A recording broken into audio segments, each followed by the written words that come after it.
নিঃস্বার্থভাবে পৃথিবীতে স্বামীও ভালোবাসে না, সন্তানও ভালোবাসে না। আমিও হয়তো আমার মাকে নিঃস্বার্থভাবে ভালোবাসি না। আমি সারাদিন অনেক বেশি ব্যস্ত থাকি, যার কারণে দিন তারিখ সময় এগুলো আমার খুব একটা দেখা হয় না। তো আজকে সারাদিন কর্মব্যস্ততার শেষে আমি যখন নিজেকে একটু সময় দেব এটা ভেবে বসছি, ফোনটা হাতে নিয়ে হঠাৎ করে দেখি যে আজকে 10ই মে।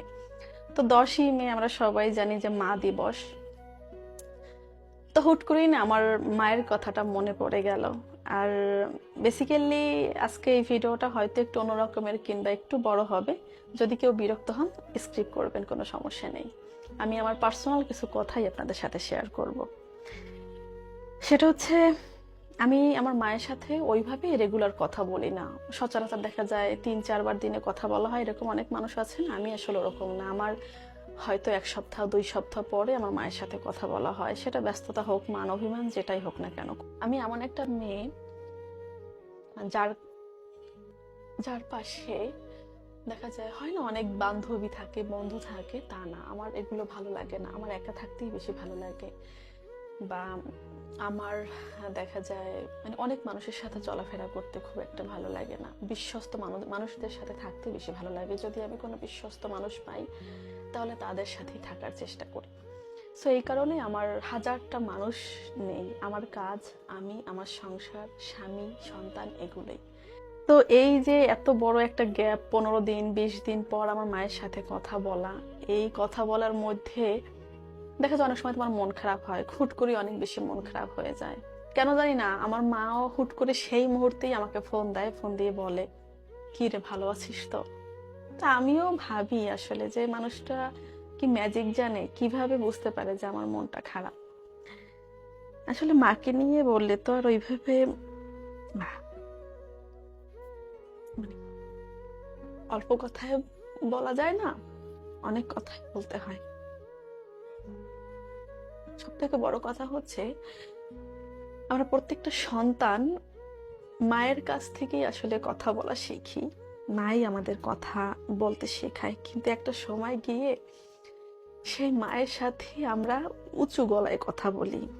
সে যে কোন কথাটায় কষ্ট পায় কি না পায় সেটা আমরা কখনোই বলি না, বুঝতে চাই না, বোঝার চেষ্টা করি না। এই পৃথিবীতে না আপনাকে সবাই ভালোবাসবে, সবাই। কিন্তু সেটা ভালোবাসার মধ্যে প্রয়োজন লুকিয়ে থাকবে, সেই ভালোবাসাটায় হয়তো স্বার্থ থাকবে।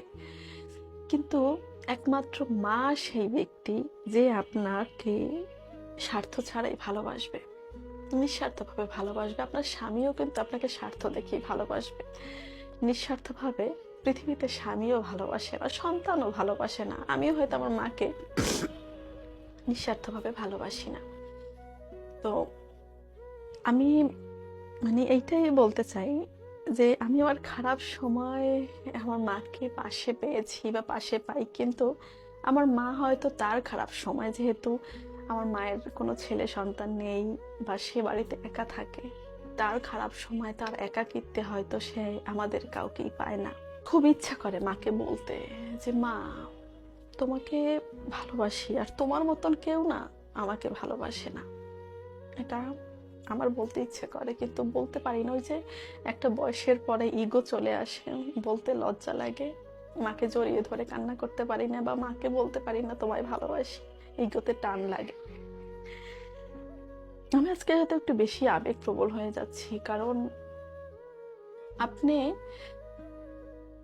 মা হচ্ছে এমন একজন ব্যক্তি যার কাছে মানে আপনি সবকিছু বলতে পারবেন, সবকিছু। আপনি হাজার ঝগড়া করবেন, আপনার মায়ের সাথে অকথ্য ভাষায় গালিগালাজ করবেন, তারপর আপনার মা না রাগ করবে না, কখনো কখনো মনে কষ্ট নিয়ে অভিশাপ দেবেন। কিন্তু আপনার মায়ের সাথে যে আচরণটা আপনি করেন, সেই আচরণটা যদি আপনার স্বামী কিংবা স্ত্রীর সাথে করেন না, তাহলে তারা সেই কথাটা নিয়ে অনেকটা সময় বসে থাকবে এবং একটা সময় গিয়ে বলবে যে তুমি রাগের মাথায় না আমাকে এইটা বলছিলা, এইটা বলছিলা। স্বামী স্ত্রী দুজনেই বলবে, কিন্তু মা সেটা কোনোদিনও বলবে না যে তুই না রাগ করে আমার এই কথাটা বলছিলে, আমি কষ্ট পাইছিলাম। এটা এটা বলে না মায়েরা।